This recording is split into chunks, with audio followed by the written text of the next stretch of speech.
Muitíssimo obrigado, senhor presidente. Eu quero, em primeiro lugar, agradecer meu colega senador Zequinha Marinho por ter permutado comigo, senador Cajuru, senhoras senadoras, senhores senadores, funcionários dessa casa, assessores, brasileiros, brasileiras que estão nessa tarde, 14 horas e 26 minutos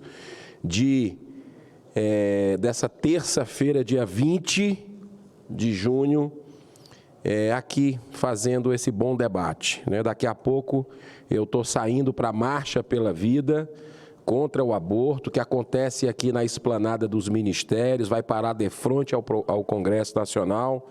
É a 16ª marcha, num momento importante que a gente vive aí, de ataques em relação à causa da vida desde a concepção via judiciário, porque aqui dentro do parlamento, pela composição dos senadores e deputados, esse assunto não passa de maneira nenhuma, porque a ciência já avançou e já existe uma consciência maior das pessoas. Mas, senhor presidente, o que eu quero falar hoje aqui, nessa tarde, é da visita que eu fiz, senador Paulo Paim, a Papuda e a Colmeia, no último dia 16, sexta-feira agora.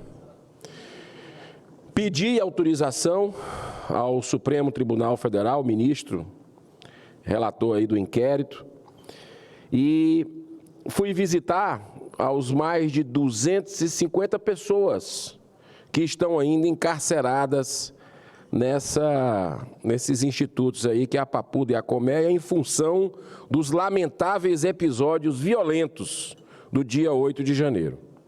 Apesar de terem sido libertados mais de 800 pessoas, ainda persistem uma série de irregularidades nesse processo.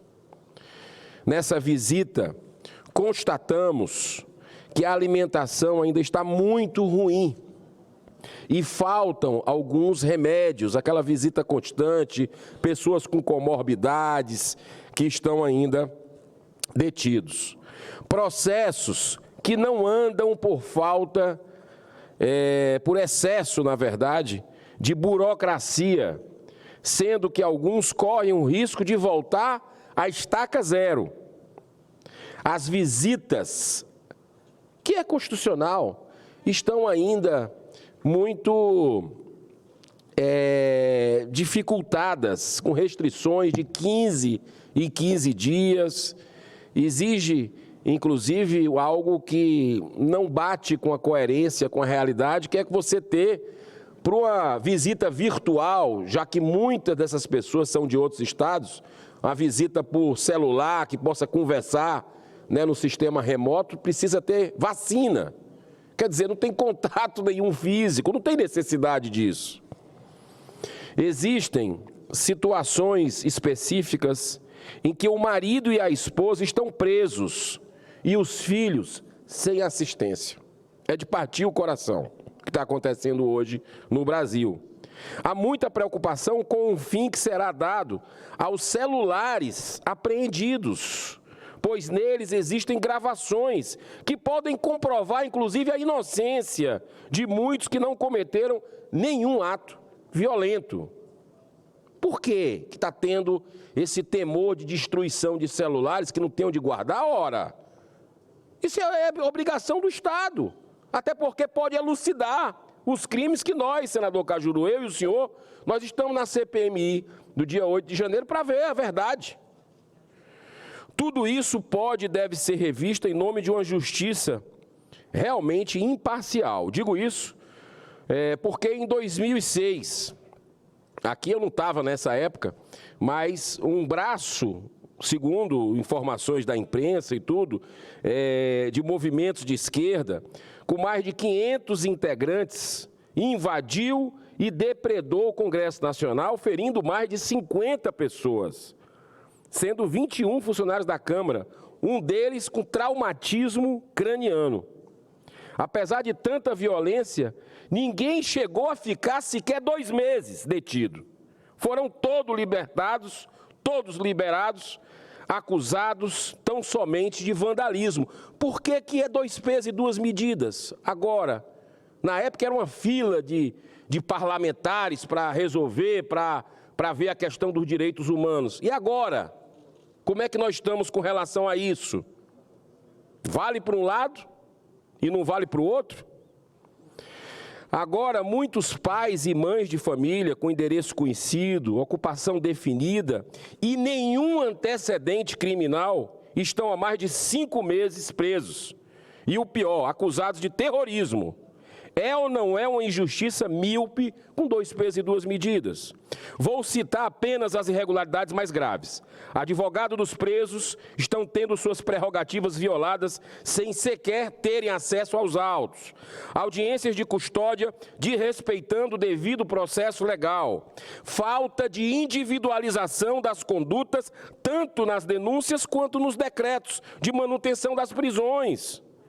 Repito, existem alguns procedimentos que chegam a ser cruéis, sem o mínimo de compaixão. É o caso de pais e mães presos e seus filhos sem assistência. É bom ressaltar que tem sido comum que mães julgadas e condenadas até por tráfico de drogas serem beneficiadas com prisão domiciliar para poderem cuidar de suas crianças. É um ato de humanidade. Pergunto, por que não o mesmo tratamento com os presos pelos atos do dia 8 de janeiro? Para trazer luz e buscar soluções, aprovamos a realização, e eu quero agradecer ao senador Cajuru, que não por acaso estava presidindo a sessão no momento, e nós conseguimos aprovar, lá na Comissão de Segurança Pública, uma audiência na qual serão convidadas diversas autoridades, representando a OAB, a Polícia Federal, a PGR, o Ministério dos Direitos Humanos, a Associação dos Familiares e Vítimas do dia 8, advogados dos presos, além de juristas, especialistas e até o ministro do STF, que respeitosamente nós convidamos. É bom lembrar que há mais de 2 meses aprovei requerimento que solicita à presidência do Senado a disponibilização das imagens do dia 8, obtidas pela Câmara de Segurança aqui dessa casa e também da Câmara dos Deputados. Até hoje, estranhamente, o requerimento não foi atendido e eu não recebi nenhuma resposta como parlamentar dessa casa. Não podemos e não devemos apenas aguardar os desdobramentos dos trabalhos da CPMI.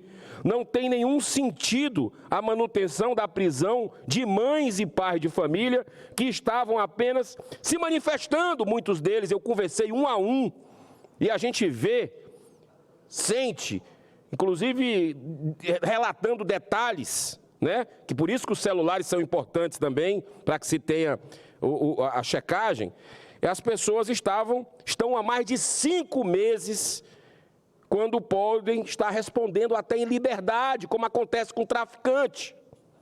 Não pode prevalecer na justiça o critério de 2 pesos e 2 medidas, com escandalosas incoerências, como é o caso do ex-governador do Rio de Janeiro, Sérgio Cabral, condenado em 3 instâncias a 425 anos pelos seguintes crimes: corrupção ativa e passiva, lavagem de dinheiro, formação de cartel, fraudes em licitações, evasão de divisas e organização criminosa. Depois de cumprir apenas 6 anos em regime fechado, foi beneficiado pela nossa Corte Suprema, o STF, com a prisão domiciliar cumprida no conforto de suas luxuosas mansões. Concluindo, senhor presidente, são tempos difíceis, sombrios, nos quais impera atualmente nesse país uma completa inversão de valores. Mas não podemos desistir.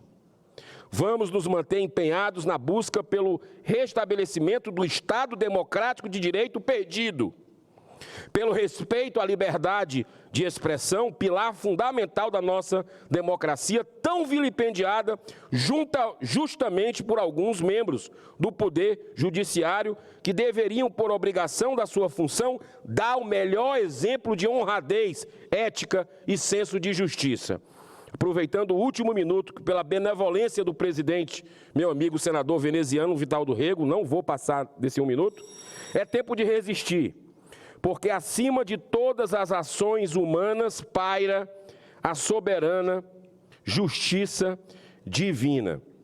Então, senhor presidente, essa casa pode até se omitir. Eu sou apenas um dos 81 colegas que eu respeito a todos igualmente aqui. Os que pensam similar, nunca ninguém pensa igual a todo mundo, os que pensam diferente. Essa casa pode se omitir, continuar engavetando certas situações, não revelando as imagens, não deliberando para um reequilíbrio do poder. Mas eu não vou me omitir. Muito obrigado, senhor presidente, que Deus abençoe essa casa que tem quase 200 anos na República. Muita paz. Obrigado, senador Eduardo Girão. Eu convido à tribuna Sua Excelência, nosso amigo senador paraense, Zequinha Marinho, que concordara em permutar a sua inscrição com o senador Eduardo Girão. Senador Zequinha, por obséquio, Vossa Excelência terá 10 minutos no tempo previsto regimentalmente. Boa tarde.